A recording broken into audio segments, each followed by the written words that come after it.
Global business news from the boardroom or grassroots. BBC News cuts through the jargon to add colour, depth and context. With live reaction from Wall Street and Asia, studio interviews with top CEOs and the latest innovations in technology. Talking Business. Hello and welcome to Talking Business. Here's what's on the programme this week. Making Argentina prosper again. The chainsaw cuts of President Milei are back after his big election win. But can his brand of economic reform be a model for others? There have been cuts to everything from education and pensions to fuel subsidies, and it's won the backing of the financial markets and the United States. But can those reforms deliver the growth the country needs? I'll ask these two, the former president of Argentina's central bank, who can explain how the country got into such a mess and how it's trying to better use its vast natural resources. And the head of the Institute for Business Development of Argentina tells us what role the private sector could play in helping the economy grow its way out of trouble. And the rise of smartphones. We'll hear from one of the big bosses at European telecoms giant Orange on how the new iPhone is boosting growth. Wherever you're watching, welcome to the programme. Now, just what is all the fuss about Argentina? It's dominated headlines lately with its political and economic turmoil. But is the country a model of economic reform as it tries to navigate its way through crisis? Well, President Milei has just won a sweeping victory in mid-term parliamentary elections. Yo soy el rey de un mundo perdido. And his big ally on the international stage, President Trump, certainly seems to think Mr. Milei has the solutions to his country's woes. So sure, in fact, he's committed more than $40 billion of US help in a highly unusual economic rescue package.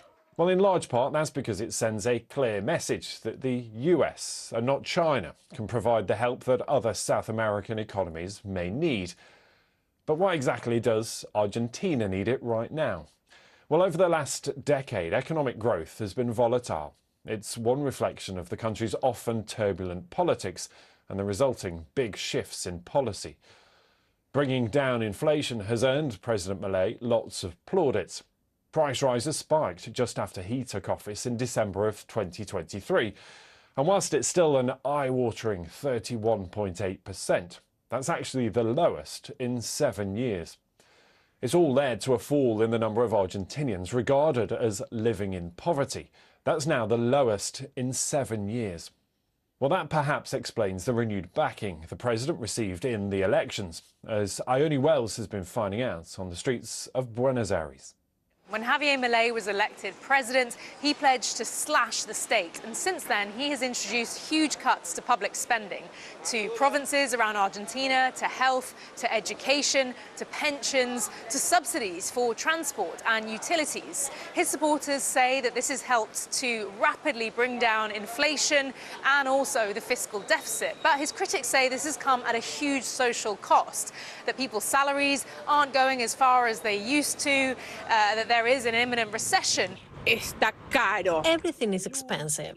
Electricity is expensive. Water, rent, vegetables, clothes, everything. But I think with time things will improve. Milei won again. That shows that even though many things haven't improved, the people still believe they will do. Se ve mucha pobreza. You see a lot of poverty. It's very hard for everyone, really. For retirees, for people with children with disabilities, for young people. There's a lot of unemployment. Many factories and industries have closed.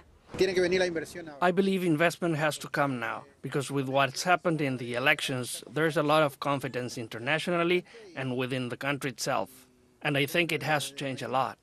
If not, Milei is going to do badly in the 2027 elections. One of the other ways in which Javier Milei has been trying to tame inflation in Argentina has been keeping the currency, the peso, essentially propped up, artificially overvalued. But the problem with that is he has been draining the country's reserves as a result. That had led to panic that the country could be heading towards a financial crisis with tens of billions of dollars of debt due next year. There were fears Argentina may default on its debt once again.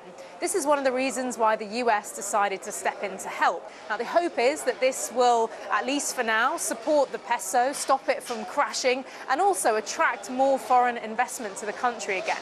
There is, though, concern there hasn't been similar investment supporting local businesses at a time when demand has been falling and many are struggling, with some factories closing and many jobs lost too.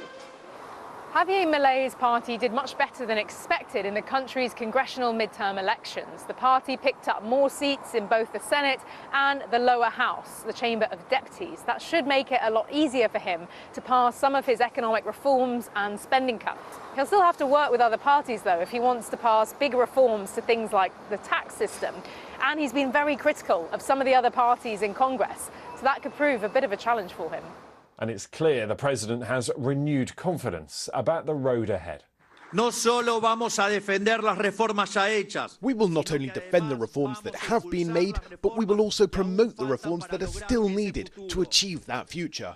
We want to be a country that grows into the Argentina we should never have stopped being, to make Argentina great again. Now, you'd be forgiven for thinking that sounds like something that President Trump might say. He had a lot of help from us. He had a lot of help. I gave him an endorsement, very strong endorsement. You know, we are sticking with a lot of the countries in South America. We focus very much on South America. So with President Milei being so optimistic about Argentina's future, just how important will trade prove to be, and what lessons can those reforms teach the rest of us? I've been speaking to a former president of Argentina's central bank, who's now a professor of economics at both Johns Hopkins University and Torquato di Tella University in Buenos Aires. He specialises in the impact of financial crises. Guido Sandleris, welcome to Talking Business. It's good to have you here. And give me your assessment right now of what's gone on in Argentina's economy and why it finds itself in this position requiring so much economic reform. Well, after many years of underperforming with very low growth and very high inflation, since Milei took office, a process of radical reform began. And of course, changing years of macroeconomic mismanagement is not easy. And although he was able to balance the budget, many other things remain to be done. And in the process of going towards the elections that we have this last Sunday, there was a lot of political uncertainty, and that created tensions in financial markets that forced Argentina to seek the assistance of the US Treasury. Some of the proposals from the president include things like cuts to pensions, education, fuel subsidies, selling off state-owned assets. In and of themselves, is that enough to put the economy back on an even keel? There were important expenditure cuts during the first year of Milei's term in office, that allowed the government to balance the budget. The fiscal deficit has been a problem for Argentina, has been the main cause of the many financial crises that Argentina had in the last 5 decades.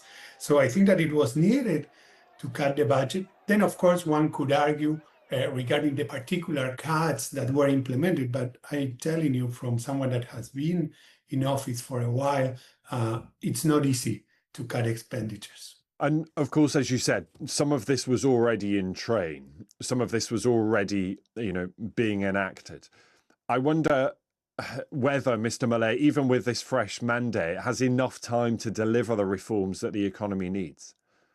I think that the renewal of the popular mandate that he got on Sunday following the elections is key for him to be able to deliver on the pending reforms. I think that the most critical and difficult reform he did already, which was the thing of balancing the budget. However, still the government needs to accumulate international reserves, needs to be able to keep on lowering inflation, finding a way to grow sustainably. That's key, and the mandate that Milei got is going to help him achieve it, I hope. America has thrown its support behind Argentina, a $20 billion package worth of support that has propped up the value of the peso. What does that tell us about the relationship between the United States and Argentina right now? I think it is a very special relation, and the U.S. Treasury package surprised most of us and most investors.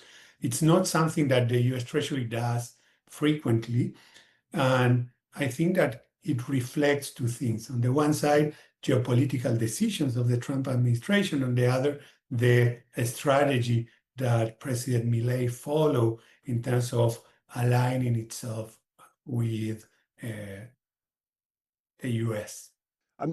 This is about politics, though, isn't it, as well as economics? Because actually, you might argue that the support that came from the United States was about President Trump moving Argentina away from China and saying that Argentina is just the first economy that will see this sort of support, and we see a growing dominance of the United States in Latin America.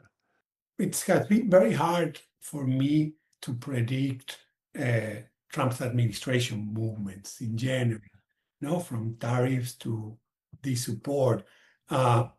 So it's hard to tell. I think that we have in office in Argentina a government that is pro-market, pro-capitalism, introducing important reforms to unleash the potential of the Argentine economy. And at the same time, we have in other countries in the region some governments that are less supportive of market reform or market-oriented reform. So probably the US and the Trump administration wants to send a message that it is there to support economies or countries introducing pro-market reforms. How hopeful are you that Argentina's economy is able to get back to a position of strength, given what it has gone through, given the scale of the challenge ahead, and given quite what is different this time around? I think that there is a historical opportunity now for the Argentine economy to grow consistently, but it's difficult. There is a lot of potential. On the one side, the traditional agricultural sector in Argentina has been a sector that has always been very competitive. At the same time, new discoveries in terms of shale oil and gas puts Argentina as one of the most important players in the world in the production and export of shale oil and gas, mining. So there are a lot of sectors related to natural resources where Argentina, with an economy that becomes more normal, more stable, can unleash the potential and generate growth. Looking at the latest figures, Argentina owes the IMF about $57 billion. Is Argentina likely to be in a position where the economy is strong enough to pay some of that back? Yeah, sure. Argentina needs to go back to such a situation to be able to roll over the debt with private creditors, to be able to borrow and to generate trade surpluses that allow it to accumulate dollars. And in that way, it will be able to pay back the IMF and also to lower the debt with private creditors. And a lot of countries around the world right now are contending with similar challenges. They have soaring debts, they are spending too much, they are earning less in revenue. What is happening in Argentina? Do you think that could be a model for other economies around the world to follow, that actually cutting spending can result in growth? This story of Argentina being a poster child of some kind of economic policies always concerned me, I think that what definitely is important nowadays for Argentina is that the source of most of the problems, the fiscal deficit, is gone. And achieving that cutting expenditure is super important. So balancing the budget, as Milei's administration did, has become kind of a benchmark of a model to force other countries to think hard about how they find their own way to do it. But definitely having a balanced budget when you have a lot of debt is key to start putting some order into your macroeconomy. Guido Sandleris, it's really good to have you on the programme this week. Thanks for being with us. Pleasure. So that's Argentina's economics, but what about business? Well, what role does the private sector have to play in making Argentina prosper again? I've been speaking to the president of the Institute for Business Development of Argentina, whose more than 600 members include some of the country's biggest companies. Santiago Mignone, welcome to Talking Business. It's good to have you here. And look, President Milei has been pretty radical in some of his ambitions when it comes to the economy. If we look at what he's outlined, once again, it's overwhelmingly about cutting spending. Is that enough to put the country's economy back on an even keel? No, it's not enough, but it was necessary. The cut of expenses, the public expenses, is necessary to have an equilibrium in the fiscal balance, and with the inflation that we had at the beginning of the government, was impossible to work. So this kind of stabilization programs is necessary to face different challenges that are more related with the competitiveness of our economy, and had to make some structural reforms, basically in tax and labor laws, that are necessary to begin a new wave of economical growing. Stability is a key word that you mentioned there as well, because the other pillar of these reforms is encouraging private sector investment. And I wonder, whether the country presents itself now as a stable opportunity to encourage that investment from overseas. Yes, of course. Stabilization is key to reach new investments, foreign investments, and local investments that is necessary for growing in the economy. So I think that the challenge of the government now is rebuilding trust. The government passed a law that is called RIGI, the RIGI, is a special regime to promote new investment, based on which the government guaranteed to the investors stabilization in rules and regulations that could affect that investment. We are receiving new investment of that base of that law, basically in some sectors, that is mining, energy, and other specified ones. I know your organisation recently brought business leaders together. There was a big gathering of Argentine business leaders. How would you assess the mood amongst those bosses? How do they see Argentina's economy, and whether it is a place that they can do business successfully? After the new election that we have had last weekend, the government received a public support, a support of the society, and based on that, the mood today is with very expectation, because we see that it's possible to pass those reforms that you need to be more competitive in the global market. I can see that the business, the marketplace is more expectant, more positive in terms of the possibility of look for agreements that could result in the structural reforms that we need. Yeah, and that role of the private sector, particularly important when it comes to privatising some state-owned assets at the moment. I'm looking at what's maybe on the table: the state airline, the state water company, the energy company, the nuclear power company. How important is it to get those out of public hands and into the private sector? And what difference would that make a widespread, wide-scale privatisation process? We think that at the beginning, those companies has to be sustainable. They have been running with a deficit, and the government put order in that companies, and they had to be sustainable. Then it's preferable to privatize, then make the reforms. More important, simplify the bureaucracy and develop other businesses. Argentina has opportunities in many natural resources, in mining, in oil and gas, in economy of knowledge, talents, in tourism and other services that in agribusiness, of course, and other services that the world today demands. So we think that the key is not only privatize or not privatize. The key is to order this company and transform this company to be sustainable, but more on that is create the conditions to receive investment in the other opportunity that Argentina has. Santiago, when it comes to those other opportunities, we know that for economies to be competitive, it will be things like technology and innovation. I know some tech firms like OpenAI, for example, they're looking to invest in Argentina. But I wonder whether the country has enough young people with the right skills to move the economy in that direction. Argentina is actually a hub of export of services. We have more than 50 international companies based in Argentina. I think that the problem is not the volume of talent. The challenge is to give them a reasonable scenario to make the investments.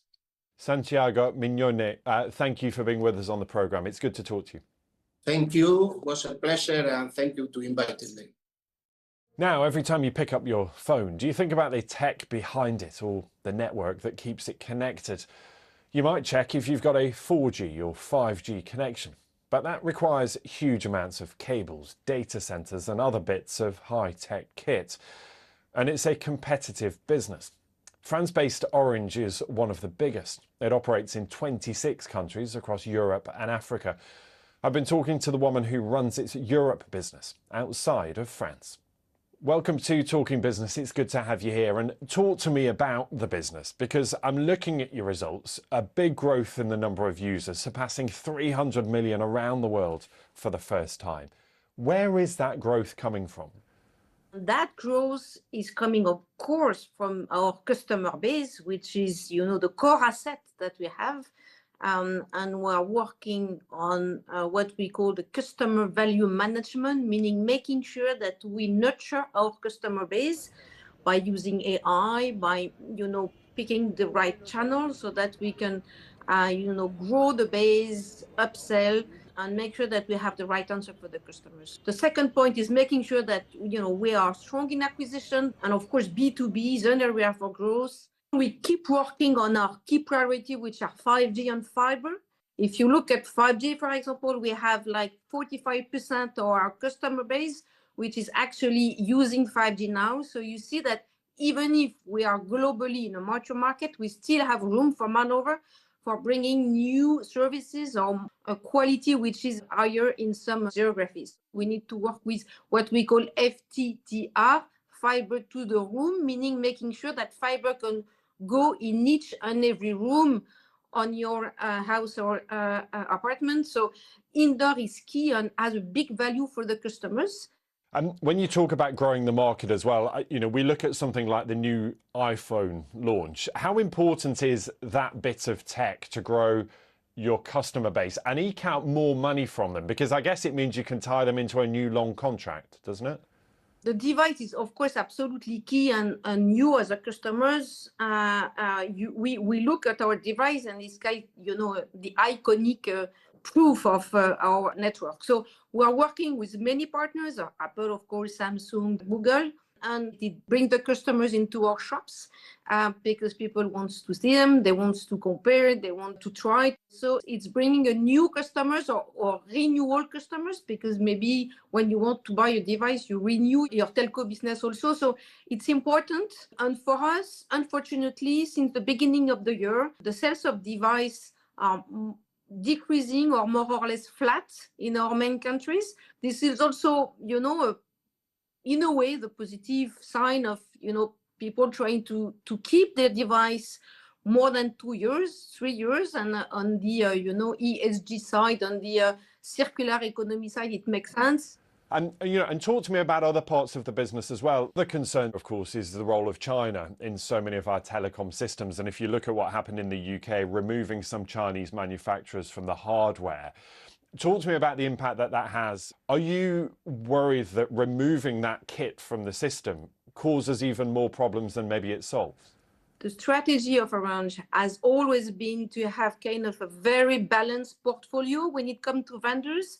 So, of course, we were working with Chinese vendors. So we are rebalanced toward non-Chinese, even if in some of our geographies and not in Europe, but in Africa, we're still, working a lot with Chinese. So we are really trying to balance in order to make sure that we can also benefit from innovation, that we can also benefit from the best prices. Yeah, and that issue of innovation, I suppose, because China is really driving that push to 6G, the next generation of technology. You know, is there a fear that by banning Chinese-made components, actually Europe falls behind in that innovation race? The investment that Chinese are doing in technologies is huge. So we really need to benefit from that innovation. And one of the key elements to do so is to make sure that we work all together in the standardization bodies. Because if you just want to give a call from one place to another to send a video, it has to be, you know, seamless and stress, you know. So we need to keep working with them. We need to still welcome them in the standardization body for sure. Marie-Noëlle, so good to talk to you on the programme this week. Thank you. Thank you. Thank you all. Now that's all for this week. You can keep up to date with all the latest on the global economy on the BBC News website and app. But until next time, thanks for watching and we'll see you soon. Bye-bye.